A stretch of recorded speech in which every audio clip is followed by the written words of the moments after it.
안녕하세요. 병현TV의 병현입니다.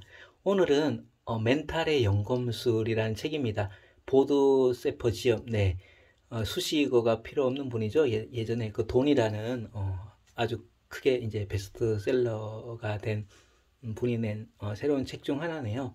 어떻게 한계를 넘어 이제 기적을 만들까? 이 책은 제목 그대로 이렇게 멘탈을 이렇게 잡을 수 있는 내용들로 이렇게 짧게 이제 잘 구성이 되어 있거든요. 그래서 한번 보시면 쉽고 재밌게 그 멘탈을 이제 잡을 수 있지 않을까 하는 생각이 듭니다. 그럼 짧게 이렇게 재밌는 책 속으로 한번 들어가 볼게요.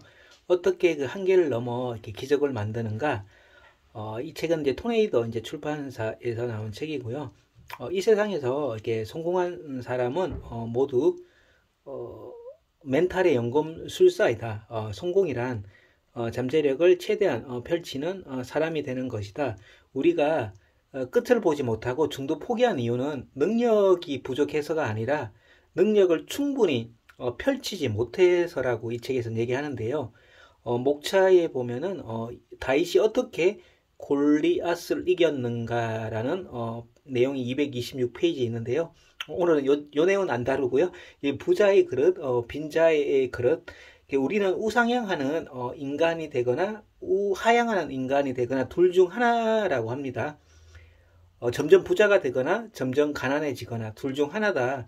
이는 운명의 장난과도 같다. 평탄한 길을 걷는 사람은 문제를 피해가기에 무엇이든 한다고 하는데요. 그래서 그들은 계속 가난해지고 불행해진다. 바로 이 같은 상태야말로 가장 심각한 문제라고 하는데요. 부자들은 자신의 문제를 다루는 법을 익힌 사람들이라고 하는데요.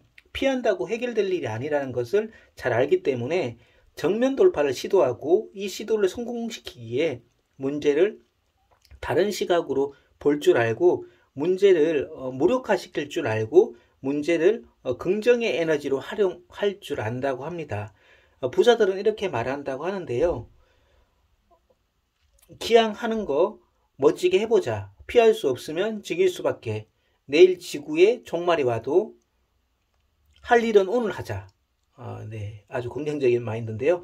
부자들은 이를 계속 반복한다고 합니다. 그리고 바로 이 때문에 그들의 그릇이 점점 커진다고 해요.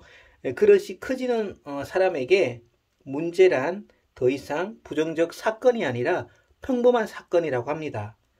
최대한 많은 씨앗을 뿌리라고 하는데요. 성경에는 다음과 같은 이야기가 나온다. 성실한 농부가 있었다. 어느 날 그는 밭에 씨앗을 뿌리러 나갔다. 그가 뿌린 씨앗들은 더러는 길가에 떨어지기도 했고 새가 와서 쪼아 먹기도 했다. 또 어떤 씨앗들은 흙이 없는 돌무더기로 떨어지기도 했고 어두운 가시덤불에 떨어지기도 했다. 비옥하고 좋은 땅에 떨어진 씨앗들은 그다지 많지 않았다.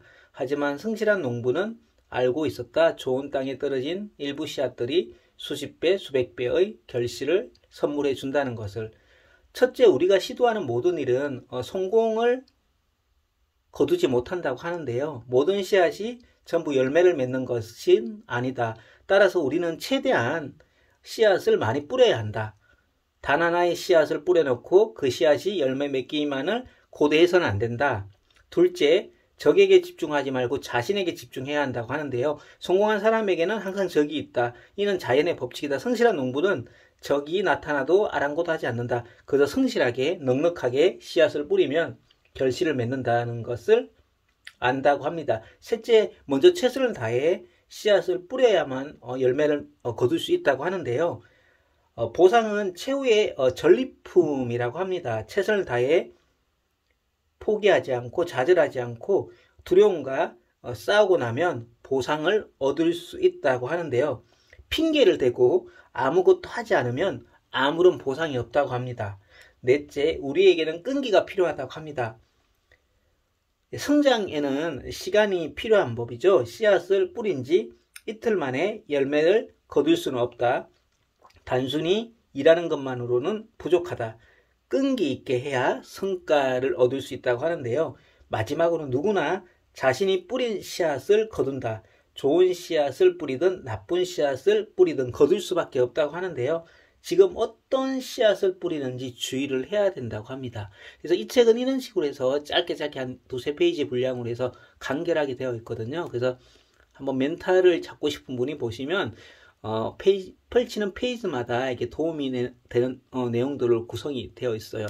그래서 저는 개인적으로 이렇게 멘탈을 가장 잘 잡아주는 책 중 하나를 꼽으라면 성경책이 아닐까 그런 생각을 한번 해보고요.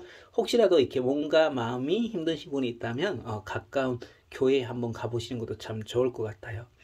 네, 늘 좋아요와 구독 감사합니다. 사랑합니다. 축복합니다.